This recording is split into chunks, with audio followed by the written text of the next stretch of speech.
రూపాయికి టీ కూడా వైజాగ్ లో రాదు అధ్యక్ష. అలాంటిది వైజాగ్ లో వందల వేల కోట్ల రూపాయల విలువైన భూముల్ని అయితే మాత్రం కాస్ట్లీ ల్యాండ్ ని ఎందుకు తక్కువకేస్తున్నారో ప్రభుత్వమే చెప్పాలి అధ్యక్ష. అలాగే అడ్రస్ లేని వర్షా కంపెనీకి డెడ్ చీప్ గా 3,000 కోట్ల రూపాయల భూమిని కట్టబెట్టాలని ట్రై చేశారు అధ్యక్ష.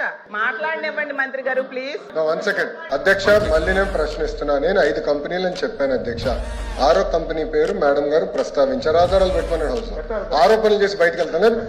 మేడం గారిని ఇప్పుడు ఆధారాలు పెట్టమని లేటెస్ట్ చేస్తూ విత్డ్రా ది స్టేట్మెంట్ అధ్యక్ష. అంతేగాని ఉరిసాకు మేము ల్యాండ్ ఎక్కడ ఇచ్చాం అధ్యక్ష? They are not given.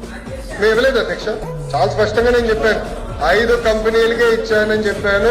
ఒరిస్సాకి నేను ల్యాండ్ ఇచ్చానని మేడం గారు నిరూపిస్తే no problem, I will withdraw my statement. లేదంటే మేడం గారు స్టేట్మెంట్ విత్డ్రా చేయాలి.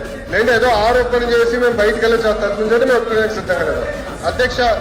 బేసికలీ నాకు అర్థమైంది ఏంటంటే ఆంధ్ర రాష్ట్రానికి పరిశ్రమలు రాకూడదు అనేది ఒక లక్ష్యంగా పెట్టుకుంది వైకాపా పార్టీ.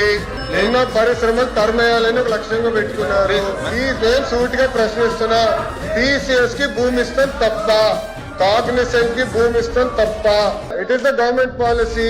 గవర్నమెంట్ ఏ నిర్ణయం తీసుకుందంటే పక్క రాష్ట్రాలతో మనం పోటీ పడాలి. మీరు 5 సంవత్సరాలు ఏం చేశారు? ఒక కంపెనీ పట్టుకొచ్చారు విశాఖపట్నం. సరిగ్గా ఇన్ని మాటలు మాట్లాడతారు.